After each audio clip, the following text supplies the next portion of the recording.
Aqui. Olá. Boa noite, amigos. Boa noite, irmãos. É uma alegria estar com vocês aqui mais uma vez.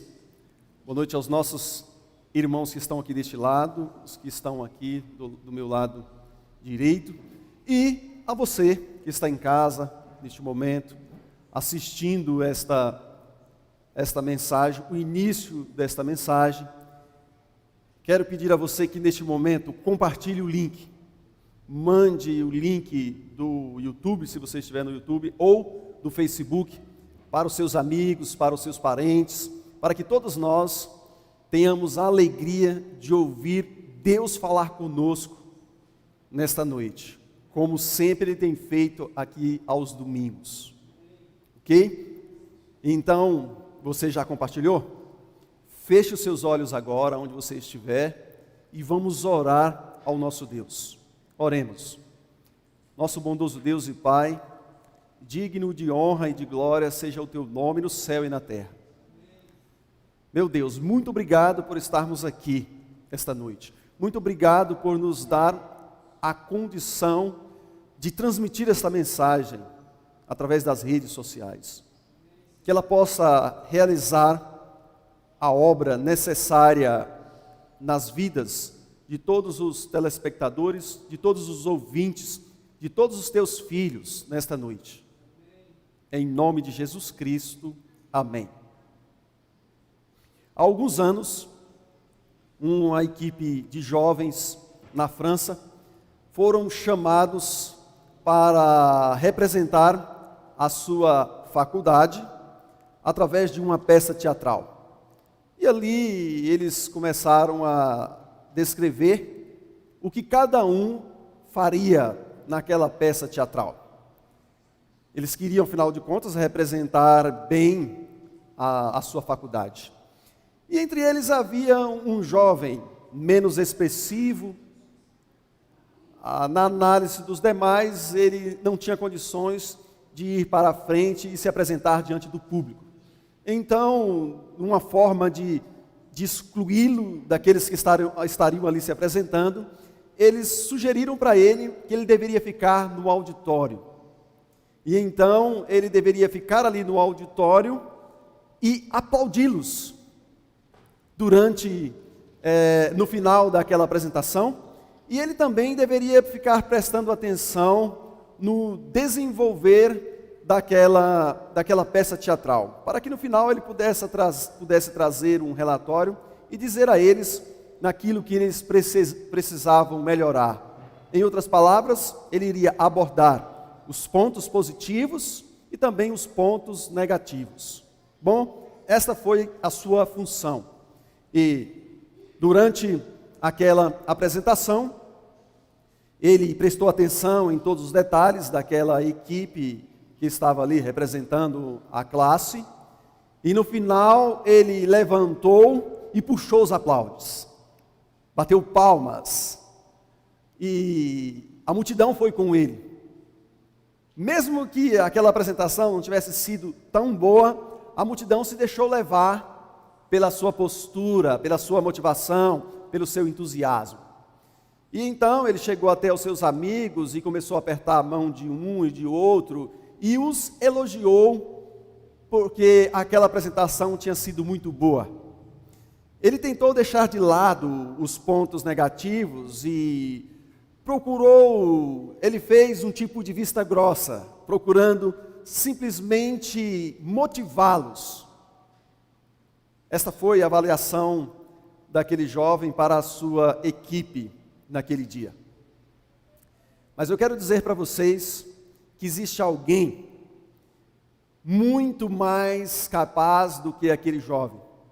Existe alguém que está nos observando, que aparentemente está do lado de lá, está na plateia, nos olhando, e essa pessoa não está lá porque ele é menos expressivo, porque ele é menos inteligente. Ele está lá porque ele vê todas as coisas. E ele também está analisando a nossa vida espiritual.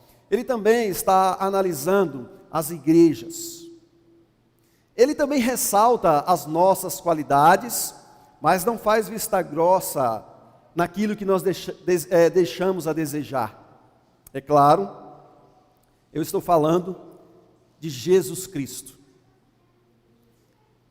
Há algumas semanas nós iniciamos o estudo das 7 cartas enviadas para as 7 igrejas do livro de Apocalipse. Essas cartas estão no capítulo 2 e no capítulo 3. Essas cartas abordam pontos positivos e pontos negativos daquelas congregações.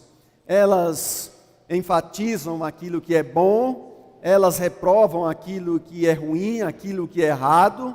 Ela vem carregada também de denúncias, de advertências contra o mal, contra o pecado, mas também essas cartas trazem promessas, motivações para nós, porque quem mandou escrevê-las foi o próprio Jesus Cristo. Esta é uma análise daquele que não vê apenas o exterior, mas vê também o interior, daquele que sabe todas as coisas. Essas cartas foram escritas pelo apóstolo João, o último dos apóstolos, aquele que escreveu o livro do Apocalipse para a última geração de crentes em cima dessa terra. O livro do Apocalipse é um livro que nós devemos estudá-lo, que nós devemos aprofundar o nosso conhecimento sobre este livro. É a parte do livro de Daniel que foi selada, e este livro está sendo aberto diante de nós. Ele revela a verdade sobre a pessoa de Jesus Cristo. Ele revela a verdade sobre o amor de Jesus Cristo e também fala daquilo que nós precisamos melhorar. Enviando essas 7 cartas para essas 7 igrejas há 2000 anos, dali de uma ilha chamada Pátimos, no mar Egeu, onde João estava ilhado, Jesus escolheu 7 igrejas e mandou essas cartas descrevendo a situação daquelas igrejas, situação essa que a sua igreja estaria vivendo através dos tempos. Portanto, amados, ao estudar essas cartas, nós vamos aprender aquilo que nós precisamos melhorar. Nós vamos nos inteirar da inteira e completa vontade de Deus para a igreja dele dos últimos dias e para cada um de nós individualmente. Amém? Então abra a sua Bíblia no livro de Apocalipse, capítulo 2. Apocalipse, capítulo 2. Hoje nós estamos na 4ª carta. A primeira carta foi Éfeso, Esmirna. Depois de Esmirna veio Pérgamo e hoje é Tiatira. O nome Tiatira significa sacrifício de contrição. No decorrer dessa mensagem você vai descobrir o porquê de maneira mais abrangente este significado. Você abriu a sua Bíblia? Estamos juntos na leitura então deste livro. Vamos então à carta, capítulo 2, verso 18. Diz assim: ao anjo da igreja em Tiatira escreve: essas coisas diz o Filho de Deus, que tem os olhos como chama de fogo e os pés semelhante ao bronze polido. Conheço as tuas obras, o teu amor, a tua fé, o teu serviço, a tua perseverança e as tuas últimas obras mais numerosas do que as primeiras. Amém? Que coisa maravilhosa. Jesus começa falando aqui que ele conhece aquela igreja. Em cada uma dessas cartas, ele se apresenta de uma forma que se adapta ao contexto cultural e também ao contexto religioso daquelas igrejas e daquelas cidades. Tiatira não existe mais, ficou no tempo. Os cristãos de Tiatira também, é claro, há 2000 anos eles se foram. Mas se esta mensagem foi preservada, é porque Deus quer nos ensinar alguma coisa. Então, em primeiro lugar, vamos falar um pouco do contexto social daquela cidade, também do contexto religioso e político. Tiatira, diferente de Éfeso, de Esmirna e de Pérgamo, não era uma cidade forte religiosamente. Não era. O seu contexto religioso não era como Pérgamo, como Esmirna e Éfeso. O seu contexto político, em questões políticas também, era uma cidade fraca. Mas o forte naquela cidade ali era o comércio. Tiatira era conhecido como a cidade das indústrias. Ali se fabricavam muitas coisas, muitos tecidos. Lídia, uma conversa do cristianismo, uma companheira do apóstolo Paulo na pregação do evangelho, ali também na cidade de Éfeso, era uma comerciante ali naquele lugar.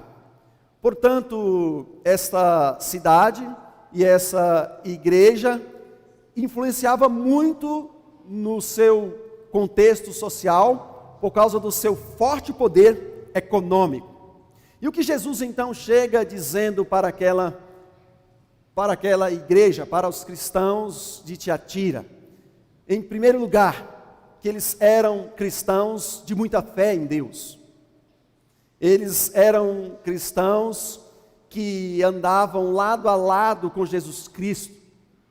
Como disse alguém, nos últimos dias, se nós quisermos sobrevivermos na fé, temos que seguir o Cordeiro de perto. Os cristãos de Tiatira eram cristãos fervorosos, seguiam Jesus de pertinho, pelo menos parte deles. Eram cristãos envolvidos na pregação do Evangelho.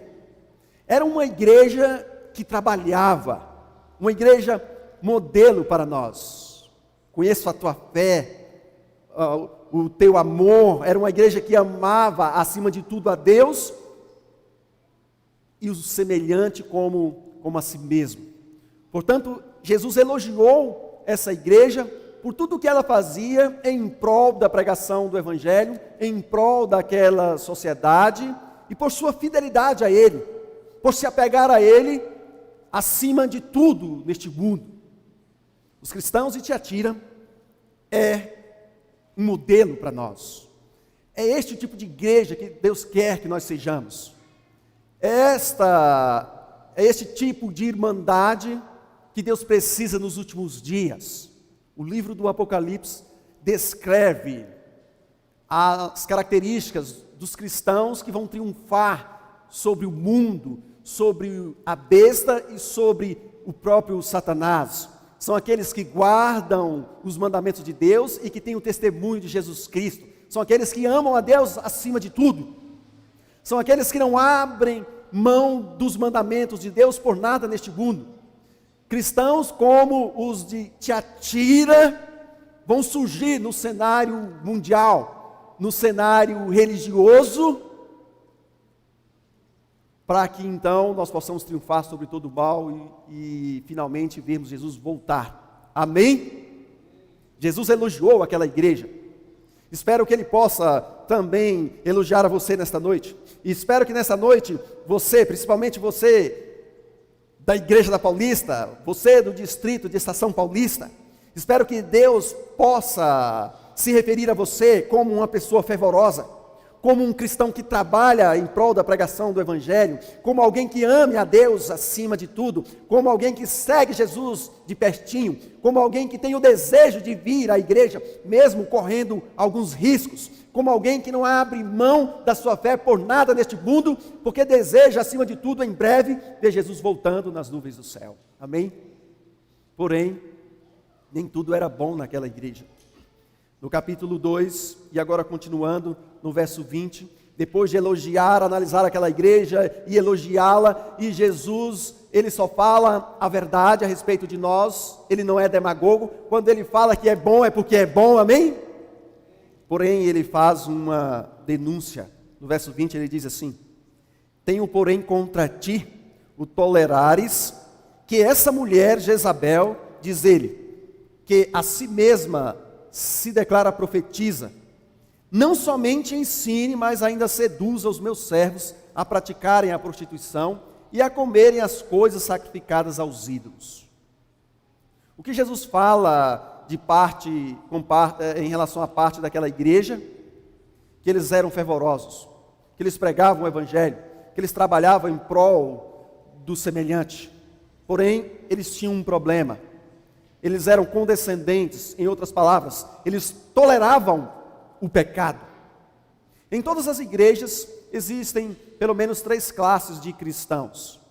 Existem aqueles que são fiéis a Deus, aqueles que andam juntinho com Jesus Cristo, em todos os aspectos.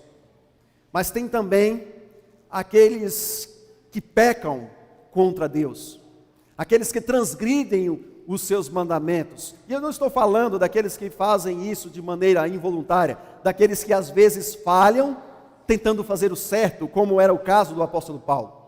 Mas estou falando daqueles que constantemente estão no caminho errado, que voluntariamente, que todos os dias andam no pecado e têm prazer no pecado.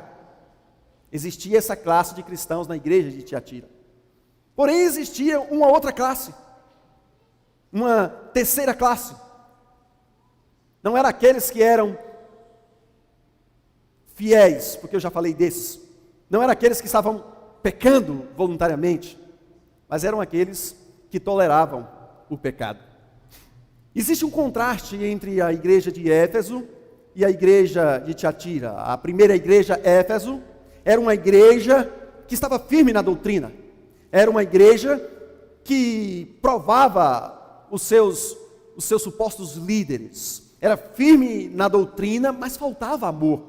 Jesus disse para a igreja de Éfeso que ela era uma igreja firme, perseverante nas tribulações, firmes nas doutrinas, guardavam o sábado, eram fiéis na devolução dos dízimos e das ofertas. Em qualquer outro princípio, a igreja de Éfeso se destacou na sua ortodoxia, porém faltava amor.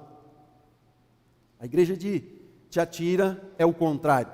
Era uma igreja que andava lado a lado com Jesus Cristo, que amava, mas por outro lado, tolerava aquilo que era errado. Aí dá para nós vermos 2 extremos. Um extremo é você ficar firme nos mandamentos, não deixar que nada saia daquilo que é certo, porém não amar os irmãos, porém não amar a Deus, porém não andar lado a lado com Jesus. Este é um extremo. Um outro extremo é você dizer que Jesus ama, e Ele nos ama mesmo, porque Ele deu a sua vida por nós, Ele derramou o seu sangue para nos redimir do pecado. Mas por outro lado, rejeitar os mandamentos. Precisamos de um equilíbrio espiritual. Precisamos guardar os mandamentos, mas amar a Deus acima de tudo, amar o seu Filho, deixar com que este amor de Deus discorra para outras pessoas. Deus quer que nós sejamos fiéis na guarda dos seus mandamentos, mas Deus também quer que o seu amor flua para o nosso semelhante. É por isso que Jesus disse que os 10 mandamentos estão resumidos em 2. Não que nós possamos tirar um ou outro, mas esses 2 são: amar a Deus de todo o nosso coração, com todas as nossas forças, com toda a nossa alma, com todo o nosso ser. E o segundo é: e ao seu semelhante como a si mesmo. Amém? Este é o equilíbrio. Precisamos desse equilíbrio. Nos últimos dias, a igreja de Deus terá essas 2 características. Jesus elogiou a igreja de Tiatira, porque tinha fé, porque amava, mas a reprovou porque tolerava o pecado, porque era conivente com o pecado. A Bíblia diz que sem santidade ninguém verá o Senhor. Amém? Queridos, continuando aqui, agora no verso 22, ele diz assim: eis, falando desta mulher chamada Jezabel, eis que a prosto de cama, bem como em grande tribulação os que com ela adulteram, caso não se arrependam das obras que ela incita. Matarei os seus filhos, e todas as igrejas conhecerão que eu sou aquele que sonda mentes e corações, e vos darei a cada um segundo as suas obras. Este nosso Deus, Ele é muito justo. Este nosso Deus, Ele é muito coerente, Ele julga com retidão. E Ele então fez uma séria ameaça aqui para essa mulher que se intitulava Jezabel, uma profetisa, e também aos seus seguidores. Mas vamos entender este contexto. Por que Jezabel é mencionada aqui? Para você entender o livro do Apocalipse, você precisa estudar o restante da Bíblia. Alguém disse que no livro do Apocalipse, todos os livros da Bíblia se encontram. Outra pessoa disse que o livro do Apocalipse é um tipo de amarra, onde todas as verdades da Bíblia se culminam ali. Portanto, para entender o livro de Apocalipse, é preciso voltar ao Gênesis e continuar estudando toda a Bíblia, amém? E para você entender o porquê Jezabel é mencionada aqui, é preciso retornar ao Antigo Testamento. Jezabel foi uma princesa. Ela casou com Acabe, o rei de Israel. Não sei como isso aconteceu, mas naqueles dias, Jezabel era que mandava no seu marido. Acabe era o rei apenas oficialmente, mas era Jezabel que governava. E Jezabel era uma adoradora de Baal. Ao se casar com Acabe, ela trouxe essa religião para dentro de Israel. Mas como se isso não bastasse, como se ela não se contentava apenas em adorar Baal. Ela começou a pregar esta doutrina, estes ensinamentos para o povo de Israel, de modo que ela conseguiu arrebanhar grande parte, ou seja, 99% dos israelitas passaram a cultuar Baal. Havia um grupo naqueles dias que não se curvaram a Baal, mas que toleravam aquela religião. Deus chamou Elias, e depois outros mais, inclusive Jeú. Deus deu um tempo para repreender a Jezabel e deu um tempo para que ela se voltasse para Deus, assim como o seu marido Acabe e todo o povo de Israel. No Monte Carmelo, Baal foi desafiado. Elias de um lado representando a Deus e do outro lado os 400 profetas de Baal. O Deus que mandasse fogo era o verdadeiro Deus. Naquele episódio, Elias orou e o Deus do céu mandou fogo, consumindo todos os sacrifícios. E assim todos os profetas de Baal foram mortos a mando de Deus. Era um câncer que precisava ser amputado. Mas Jezabel não se arrependeu, continuou com a sua religião, continuou com a sua teimosia. Depois Deus chamou um homem chamado Jeú. E Jeú então executou essa mulher. Claro, a mando de Deus. E executou também os 70 filhos de Acabe, que também eram filhos de Jezabel. Eles foram mortos. No Antigo Testamento, Deus ameaçou. Como Jezabel e os seus seguidores não se arrependeram, Deus executou um juízo sobre eles. Deus os tirou do cenário, matando a Jezabel e também os seus filhos. Agora, relembrando este episódio, o Espírito Santo traz à mente de João. O que mais Jezabel fazia lá, que fez com que João mencionasse aqui? Ela conduzia os israelitas e também os seus profetas em um culto a Baal, que no início prostitutas cultuais era que chamava aquela adoração. No meio daquela adoração, eles comiam também coisas sacrificadas a Baal e a outros deuses. Agora, a mesma coisa estava acontecendo na igreja de Tiatira. Não se sabe ao certo se era uma mulher mesmo, ou se era um grupo. Alguns dizem que era uma mulher que induzia os outros. Para se viver bem em Tiatira naquela época, era preciso para comercializar naquela época em Tiatira, era preciso fazer parte dos grêmios que ali tinham, das associações dos comerciantes, dos logísticos, dos compradores e vendedores, dos empreendedores, dos empresários naquela época. E o que acontece? Para fazer parte desses grêmios, as pessoas tinham que se sujeitarem ao que eles praticavam ali.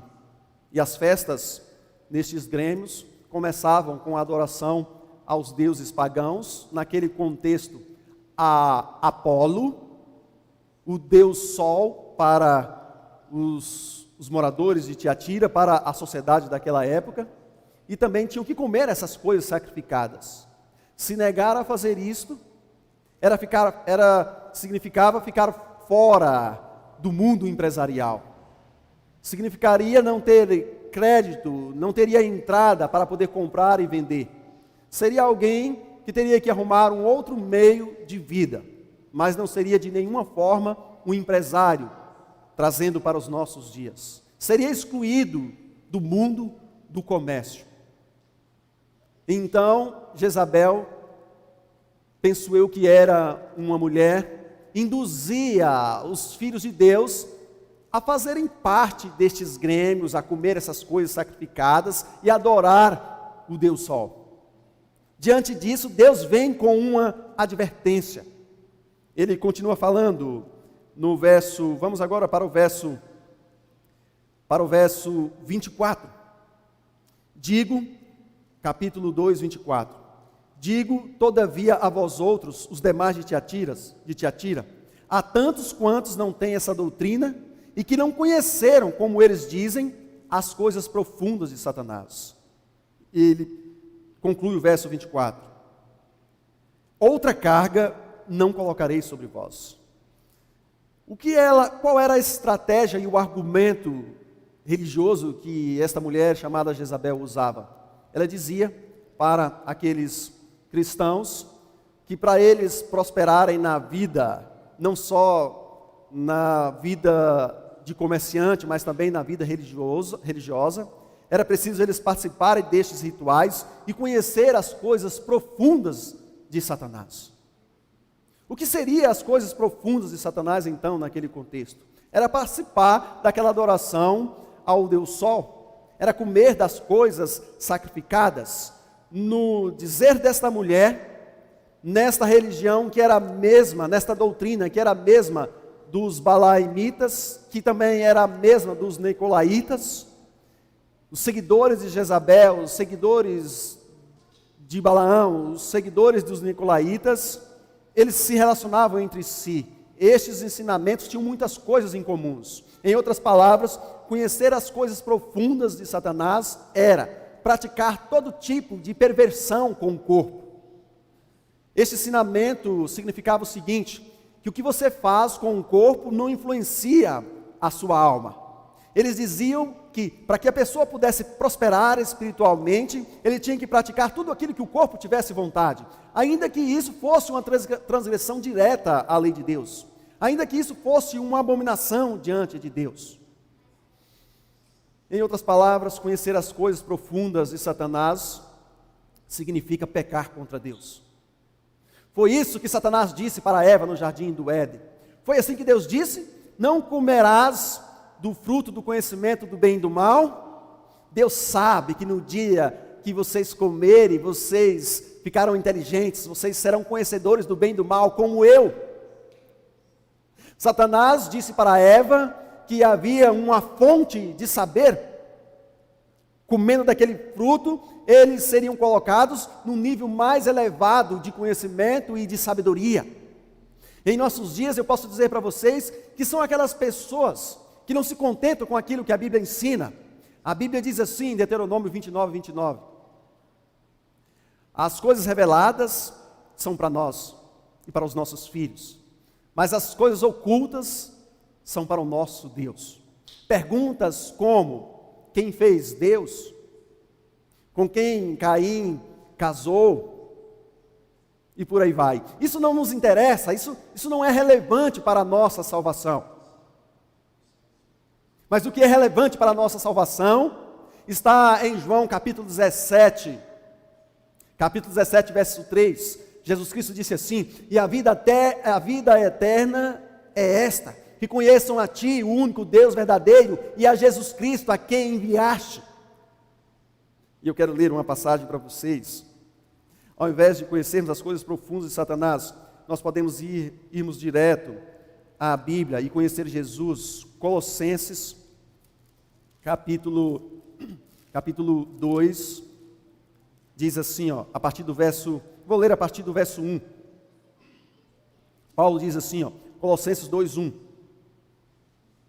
Gostaria, pois, que soubesses quão grande luta venho mantendo por vós, pelos laodicenses, e por quantos não me viram face a face, para que o coração deles seja confortado e vinculado juntamente em amor, aquilo que a igreja de Tiatira fazia, e eles tenham toda a riqueza da forte convicção do entendimento para compreenderem plenamente o mistério de Deus, Cristo Jesus.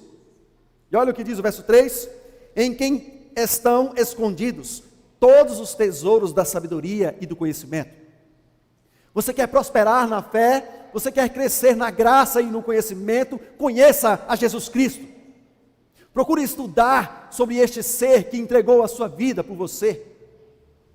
Alguém disse que nós deveríamos, pelo menos 1 hora por dia, meditar sobre a vida de Jesus, sobre o seu ministério, como ele viveu aqui, como ele nasceu, como ele viveu.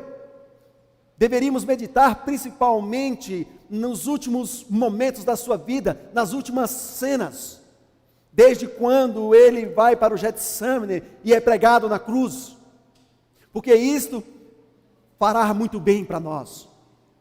A fonte do saber, a fonte do conhecimento não está nas coisas profundas de Satanás, mas está em conhecer a Jesus Cristo. Cristo Jesus em nós é a esperança da salvação.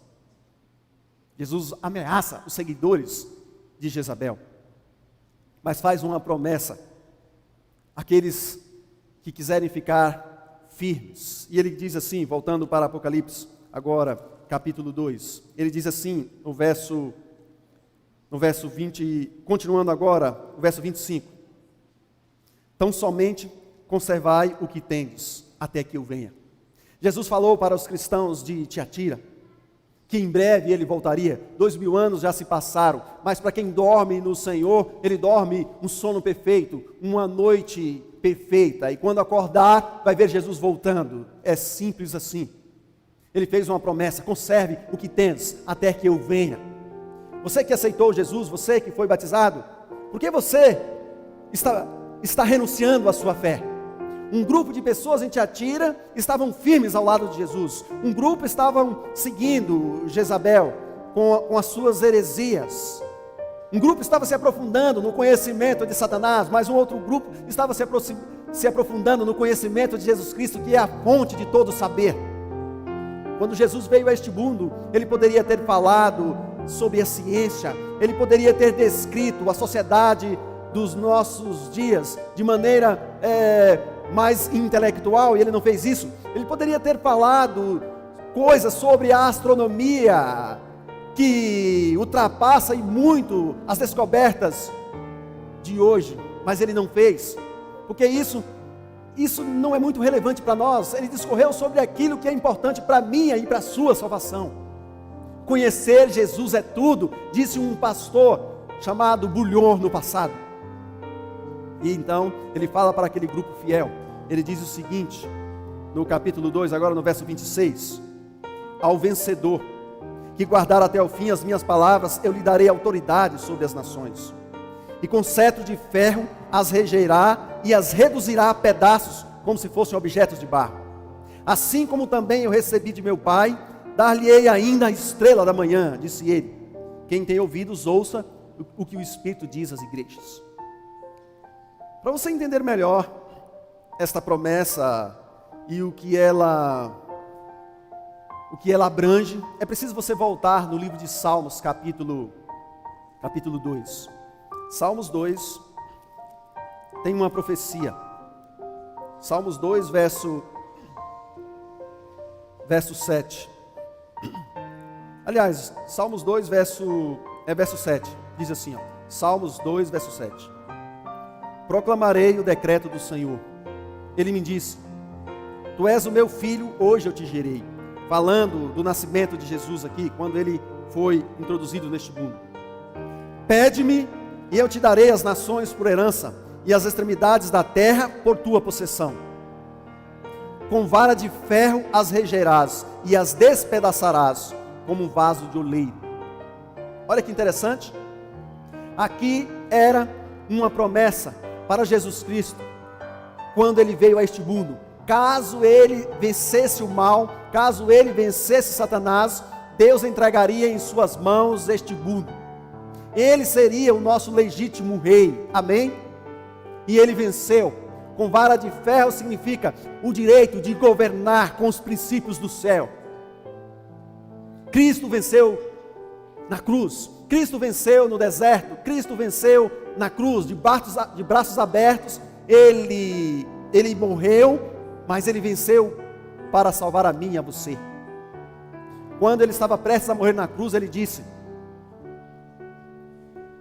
em breve o Filho do Homem será levantado numa cruz e o príncipe deste mundo será expulso. Tudo foi entregue a Jesus Cristo, tudo foi entregue a Ele. No capítulo 3 de Apocalipse, verso 21, falando à igreja de Laodiceia, juntando com os textos que nós já lemos, mas falando a nós também, ele diz assim, Apocalipse 3, 21, ao vencedor dar-lhe-ei sentar-se comigo no meu trono, assim como eu também venci e sentei com meu Pai no meu trono.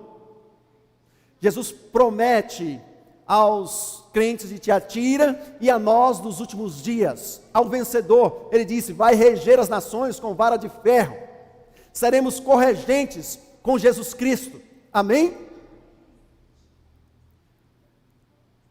Vara de ferro significa governo de Deus. No livro de Daniel ele é descrito como uma pedra que vai esmagar todos os reinos deste mundo e vai se espalhar por todo o planeta. Agora, venha comigo para Apocalipse, capítulo 22. Aliás, antes de lermos Apocalipse 22, Números 24, é bom que você fica bom de Bíblia. Números 24, verso 17. Quem é essa estrela da manhã? Números 24, verso 17, diz assim, é uma profecia de Balaão. Diz assim, Números 24, 17. Vê-lo-ei, mas não agora. Contemplá-lo-ei, mas não de perto. Uma estrela procederá de Jacó. De Israel subirá um cetro que ferirá as têmporas de Moabe e destruirá todos os filhos de Sete. Veja que o verso 17 é uma promessa, é uma profecia de Balaão, e é a mesma promessa que Jesus faz para os crentes de Tiatira e para mim e para você. Uma estrela procederá de Jacó, diz ele, e um cetro subirá de Israel e ferirá as têmporas de Moabe. Agora vamos pegar essa profecia aqui. Quem é essa estrela? Claro, é Jesus Cristo. Com o cetro, os princípios do céu, as leis de Deus, o governo de Deus. Agora venha comigo para Apocalipse 22, que você vai entender. Apocalipse 22, 16. Apocalipse 22, 16 diz assim, quem é a estrela da manhã? Eu, Jesus, enviei o meu anjo para vos testificar estas coisas às igrejas. Eu sou a raiz e a geração de Davi, a brilhante estrela da manhã. Há mais coisas que você precisa compreender. Porque ele fala que ele é a raiz, a geração de Davi, e porque ele enfatiza que ele é a brilhante estrela da manhã. A profecia de Balaão, capítulo 24, verso 17, que está no livro de Números, fala que aquele cetro não se arredaria de Israel, e que dominaria todos os reinos, que derrotaria todos os seus inimigos. Quando Davi foi colocado no trono, Davi cumpriu parte dessa profecia. Davi foi derrotando os moabitas, os filisteus. Davi derrotou e subjugou todos os reinos daquela época. No entanto, o cumprimento daquela profecia no reinado de Davi era parcial, era parte deste cumprimento. Jesus agora chega e diz: eu sou a raiz, eu sou a geração de Davi. O que Davi fez em seus dias vai encontrar o seu clímax em mim. porque Davi morreu e está sepultado. Mas Jesus morreu e ressuscitou e vive para sempre. E ele diz: eu sou a brilhante estrela da manhã. Deus quer entregar para nós o governo deste mundo. Deus quer que nós sejamos corregentes com Jesus no trono do universo. Por que mais Jesus fala que ele é a brilhante estrela da manhã? Vênus é um planeta que está mais próximo do Sol do que o planeta Terra. O mais próximo é Mercúrio, né? Depois vem Vênus e depois Terra. Terra está em terceiro lugar. Os romanos e o povo daquela época adorava o Deus Sol. E eles também chamavam Vênus de estrela da manhã. Olha, para entendermos melhor, 2 Pedro. Venha comigo para 2 Pedro. 2 Pedro, capítulo 1. Jesus diz assim no verso 19. Ele diz assim, 2 Pedro 1,19. Temos assim tanto mais confirmada a palavra profética, e fazeis bem em atendê-la, como uma candeia que brilha em lugar tenebroso, até que o dia clareie e a estrela da alva nasça em vossos corações. Por que este texto bíblico? Por que Jesus promete ao vencedor a estrela da manhã, além do poder de governar as nações? Porque Vênus, ele está alinhado, ele está na direção do Sol. E na madrugada, poucas horas antes do Sol sair, é que Vênus, conhecido na antiguidade e também na astronomia como a brilhante estrela da manhã, brilha mais. Por quê? É justamente quando o sol da justiça está quase saindo que Vênus alcança o seu brilho máximo. Amém? Vai ser próximo do retorno de Jesus Cristo a este mundo, que como cristãos, nós vamos brilhar como estrelas no firmamento, como disse o profeta Daniel. Vai ser próximo do sol da justiça, que é Jesus Cristo vir e visitar a este mundo, e iluminar de uma vez por todas, e expulsar as trevas do pecado, é que nós encontraremos o nosso brilho máximo. Disse João: hoje nós somos o que somos, vemos como por espelho, mas quando Ele manifestar, nós seremos como Ele é.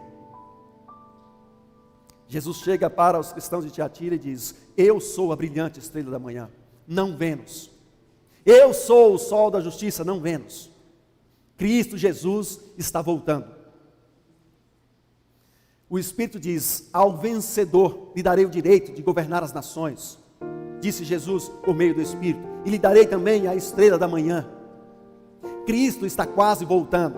Parte dos cristãos da igreja de Tiatira atenderam o apelo de Jesus. Parte se arrependeram, se voltaram para Jesus e foram salvos, dormiram no pó da terra e estão aguardando a manhã da ressurreição. 2000 anos se passaram e a profecia está mais perto de se cumprir como nunca antes. Jesus Cristo está voltando. E ele diz no livro de Apocalipse 22, verso 16, que ele é a brilhante estrela da manhã. Este é o maior presente de Deus para nós. A Bíblia diz que Deus amou o mundo de tal maneira que deu o seu Filho unigênito, para todo aquele que nele crer não pereça, mas tenha a vida eterna. Jesus chega para os crentes de Tiatira e para nós nos dias atuais e diz: eu me dou a vocês de presente, eu sou a estrela da manhã. Assim como eu sentei no trono do meu Pai, eu quero que vocês sentem comigo. Ganhar Jesus significa ganhar a eternidade, significa o direito de governar sobre todo o universo.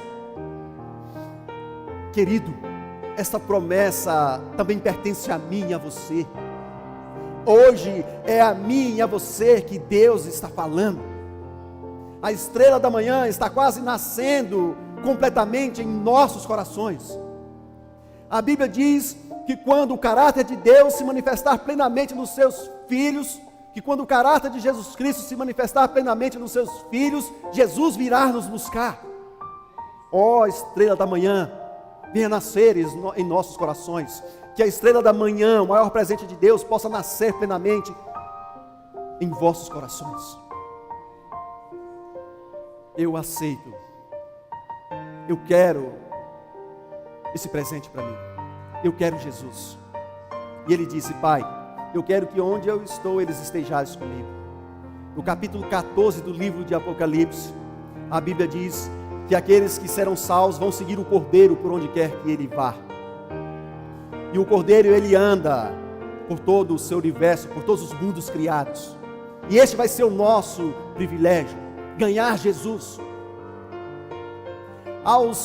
Parte dos crentes de Tiatira que estavam seguindo Jezabel, transgredindo abertamente os mandamentos de Deus, que estavam comendo as coisas sacrificadas aos ídolos, Jesus chega para eles e diz: há coisa melhor, há conhecimento melhor do que o de Satanás, é conhecer a minha própria pessoa.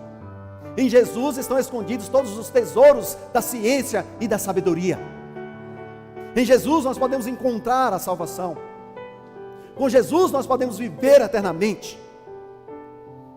Mas Jezabel, os seus seguidores, Satanás e seus anjos serão destruídos. Esta noite eu ofereço Jesus para você.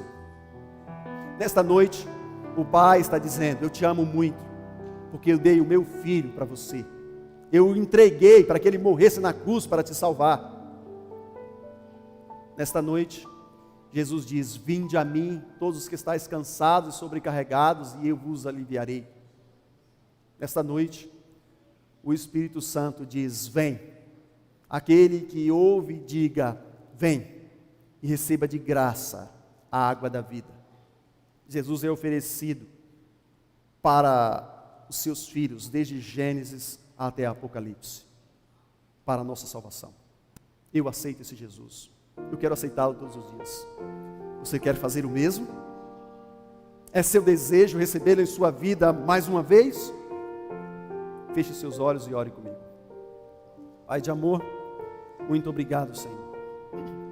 Muito obrigado porque, falando à igreja de Tiatira, o Senhor nos alcançou 2000 anos no tempo.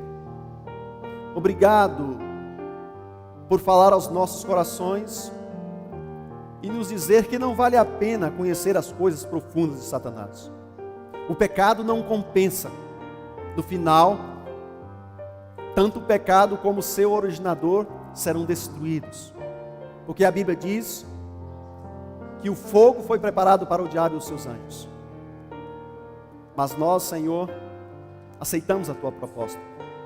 Queremos ser corregentes contigo. Queremos sentar no trono contigo. Mas acima de tudo, ó Pai, queremos a brilhante estrela da manhã. Queremos Jesus, que Ele venha para nós na sua plenitude. Nos entregamos a Ti mais uma vez. Aceitamos o seu presente, ó Pai. Em nome desse mesmo Jesus. Amém. Queridos, até domingo neste mesmo horário. Para os nossos amados irmãos que estão aqui, até domingo neste mesmo horário. Que Deus te abençoe e até lá.